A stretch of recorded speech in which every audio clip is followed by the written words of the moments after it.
Good morning. Welcome back to Daybreak on this 8th day of September 2020. It's now 23 minutes to 8 o'clock, and joining us to have a conversation about the situation in the counties is Dr. Margaret Nyakango, who is the Controller of Budget. Good morning, Dr. Ari.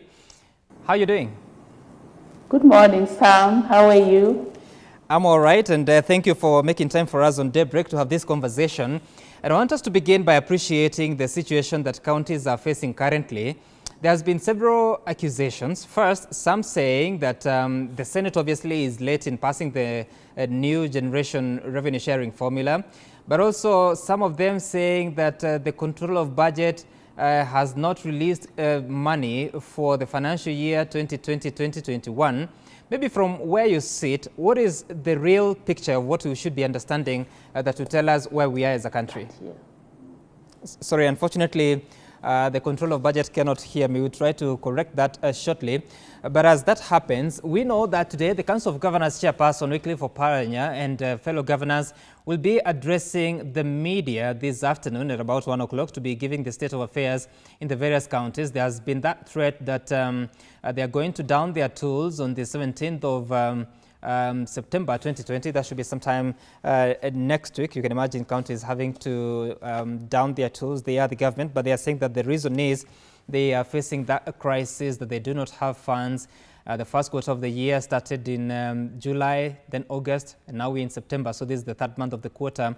The quarter concludes on the 30th of September, but still they don't have the resources that they require to continue offering services. So there's that threat that they'll have to shut down the services to ensure that they can put or pile pressure on the national government as well as the Senate to go ahead and make that decision on what should happen. We also know that today Parliament, that is the Senate, they'll be back in the House to review the report from the special, or rather the select committee of 12 members that was looking at the divisive revenue sharing formula.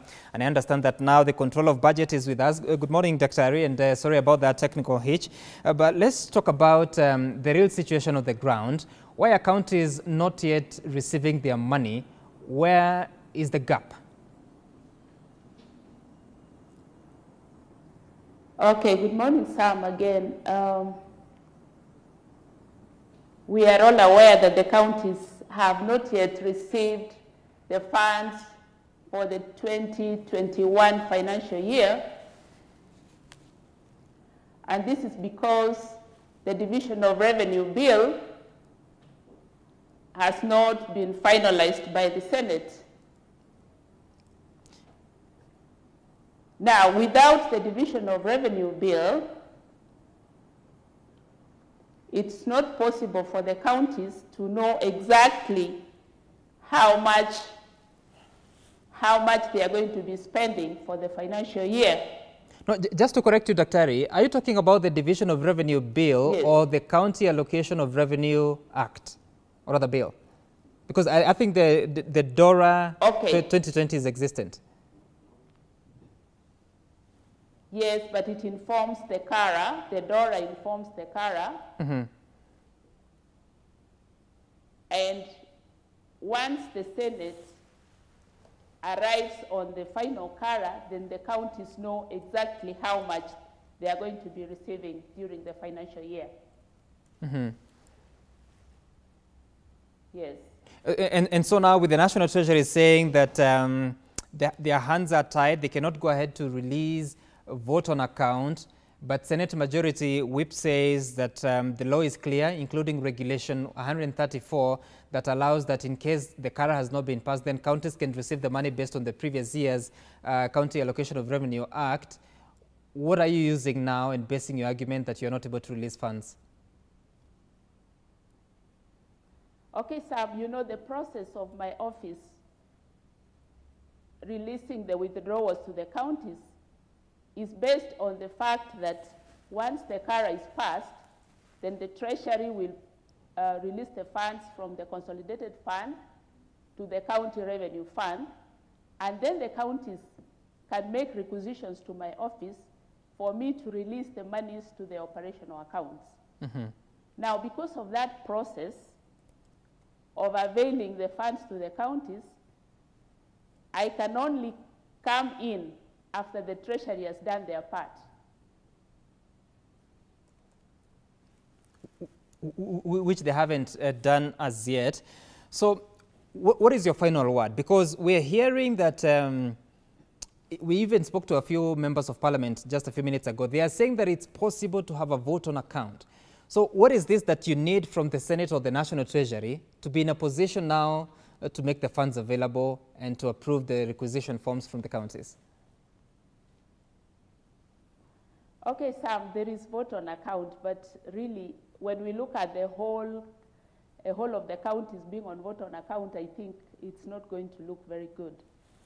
Now, vote on account was anticipated in the PFM Act in situations where the process of preparing the budget and the Appropriation Act has been delayed for one reason or another.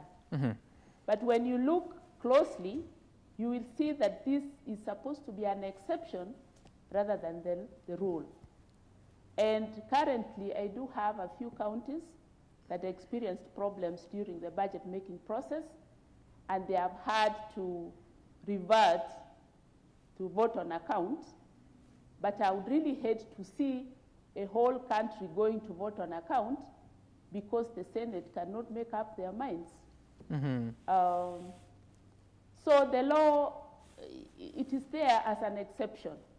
But really, we should not make that what to become the operational, if you get me, to become what we do on a day-to-day basis.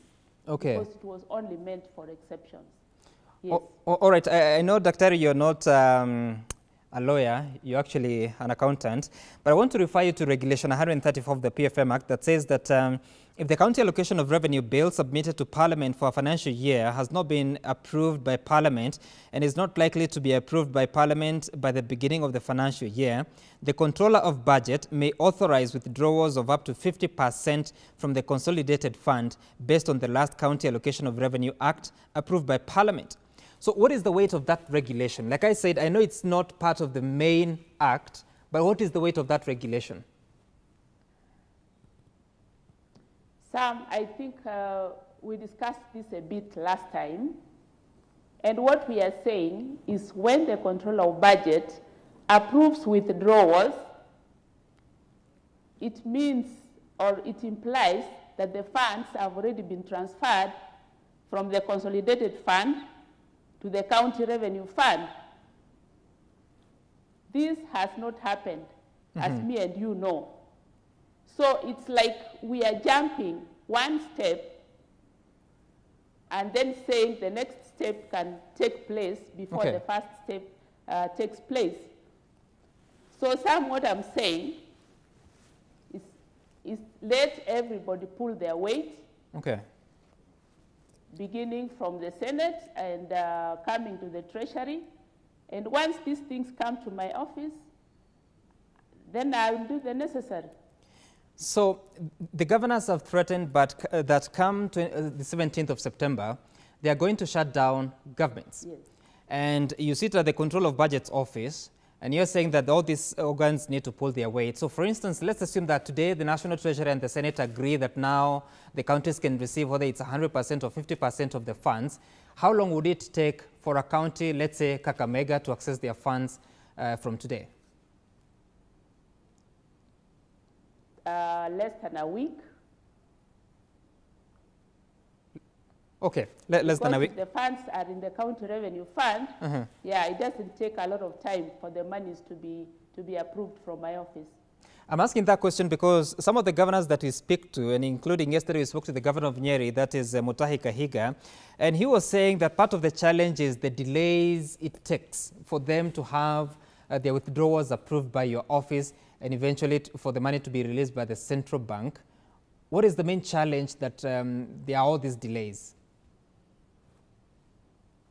There is absolutely no challenge, Sam, because what happens, we expect the county to prepare a requisition based on a certain formula that we have already given them, because they have to put in place all the planning documents.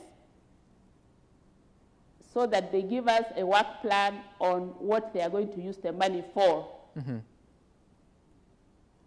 When this requisition comes to my office, I have financial analysts who ensure that this requisition is in agreement with the planning documents from the county. Once that is done, they are then brought to my office for signing. Mm-hmm. What sometimes happens is that you might find 15 counties are making requisitions on the same day. Mm-hmm. So when they come to my office, then my officers are overwhelmed. Mm-hmm. And it may take a bit of time between preparing the forms for Central Bank and having me sign them from my office. All right, and we know that from the reports you've received from the counties, for instance, the money that was meant for the financial year concluding 30th of June this year, there are those counties that went ahead to receive the money in July, some in August, yet the money was meant for the previous financial year. They have to now start paying salaries in arrears. And you're saying that the main challenge is that some of them, you'll have 15 counties applying at the same time. So what is not happening? Because 7 years or 8 years into devolution, you still face these challenges? No, Sam, I think you are mixing two issues here. The release of the equitable share from the Treasury is what did not take place. Mm-hmm. So they did not have the funds in the county revenue fund, mm-hmm. and they could not therefore requisition it from my office. Okay. Yes.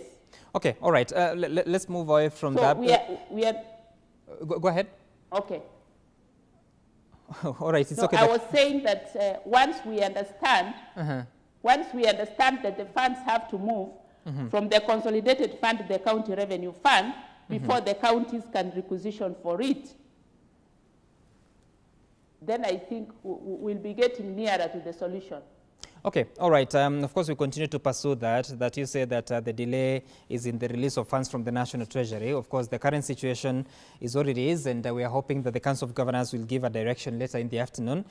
In the meantime, what is your comment about, I remember the report that you released in June that was for the 9 months of the financial year 2019-2020. It had a lot of gaps, including some counties that had not been in a position to spend the development budget. Would you know the status as we stand now? Because the financial year has already concluded. What is the latest that you're seeing? Thank you, Sam, for that. I'm happy to tell you that we are at the tail end of preparing the report for the whole financial year. And in less than 2 weeks, the report should be out for everyone to read. Mm-hmm. So as concerns some of the issues that had gaps, we will now be reviewing mm-hmm. the full year budget implementation to ensure that those areas probably have been corrected and that we are no longer having those gaps that we noticed before. Okay. Okay, all right. We'll wait for that report because clearly we don't have the highlights as yet. But let's talk about the situation that we are seeing in the counties now. There are several governors that have been arrested and taken to court, respond to charges of misappropriation of funds. And in some of those cases, you'll see that the governor's expenditure can be traced to their families. As the control of budget, looking at how money is being spent, are you able to spot these red flags in the reports that you look at? Okay, Sam, I wouldn't exactly say that we can spot that because that happens during the procurement process. And as far as my office is concerned, we look at the planning documents, and as long as the work plan is in agreement with the main planning documents like the annual development plan, we may not tell which suppliers will be given the work. Mm-hmm. But once it gets to the Auditor General, mm-hmm. then they are able to drill in and find out who exactly got the job, and they can also find out the owners of the companies and such other details. So from my office, I may not tell. Okay. All right. Of course, we know that so far there are those cases that are going on, and later today, Governor of Tharaka Nithi Muthomi Njuki will be arraigned in regards to some case of 34.9 million shillings. But let's now focus to the expenditure to do with the season that we are in, the coronavirus pandemic season. There are reports that we've been hearing attributed to you of how the governors or the counties have been spending the money related to COVID-19. Do you have an update of the latest in as far as this expenditure is concerned, and do you have concerns that you would raise at the moment? Okay, Sam. My office did a report which covered March to July 31st. And this same report has been given to the Senate Ad Hoc Committee on COVID-19. And yeah. One of the main findings that we made during my report is that the money that was given to the counties for COVID-19 had not been spent. Out of 13.1 billion that had been given to the counties, only 3.4 billion had actually been put to use. And that worked out to about 22% absorption rate. Now, when we looked at what the counties had done with the money, we found, okay, many of them had bought items related to COVID, but we also found a few counties that had used the money to pay old debts. And for many other counties, they just had plans to spend the money, but they had not yet already spent the money. So which are these two counties that have spent the money to pay all debts? Tharaka Nithi was one of them. And there was another one that is not quite coming to my mind. Okay. But Tharaka Nithi actually used 83 million to pay all the debts. So yes. Do you have any room legally on action that you can take? Because really the COVID-19 funds are not meant for clearing all debts. It's supposed to respond to the emergency that the country was in. Any recourse that you'd have as an office?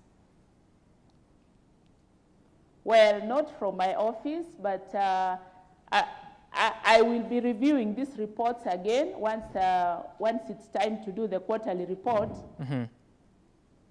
We'll be doing the first quarter report around about December. And then we shall review what the counties will have done with the balances that were still in their accounts.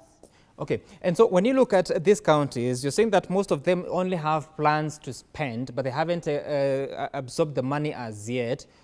What is the problem? Because the pandemic hit the country in March. There are so many things that need to be fixed. What is the problem? Is it the procurement process being very long, or is it not knowing what to do with the money? No, my take on it, Sam, was that a few counties were having a wait-and-see attitude.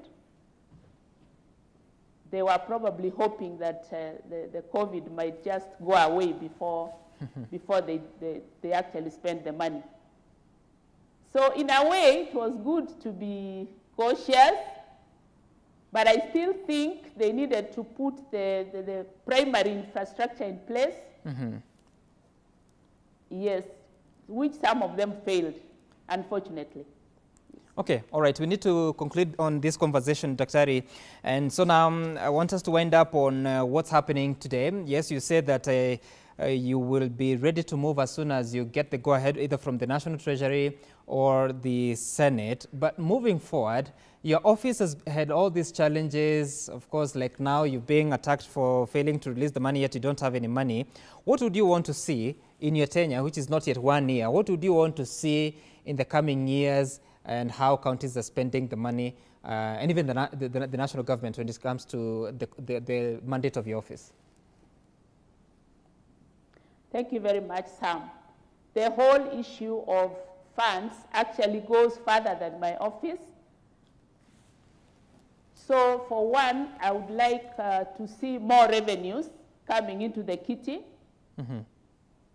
Because if we have more revenues, then Treasury will also find an easier time releasing the funds to the County Revenue Fund, and thereafter, my office will also have easier time releasing the funds for expenditures, both recurrent and development.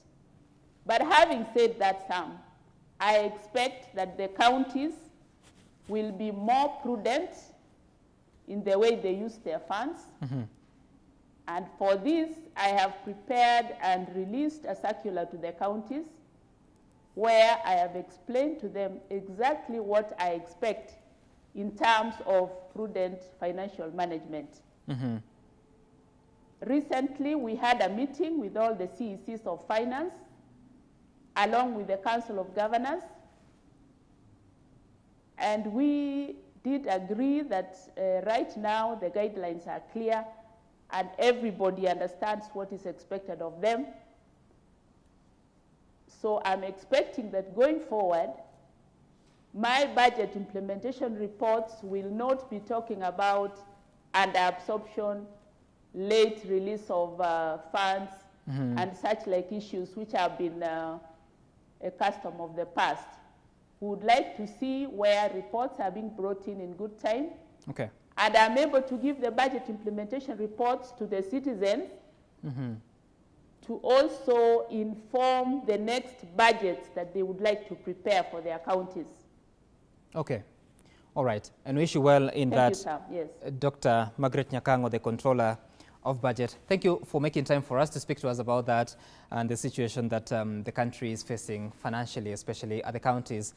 Of course, she speaks to us and will in the future as soon as these matters are resolved. We take a short break here on Daybreak, but Willis Raburu is up next with the Comedy Tuesday. I hear that he's actually in studio already. He'll be speaking to Crazy Kenner. So all the best with that. I'll be back at 9 o'clock with the news. Bye for now.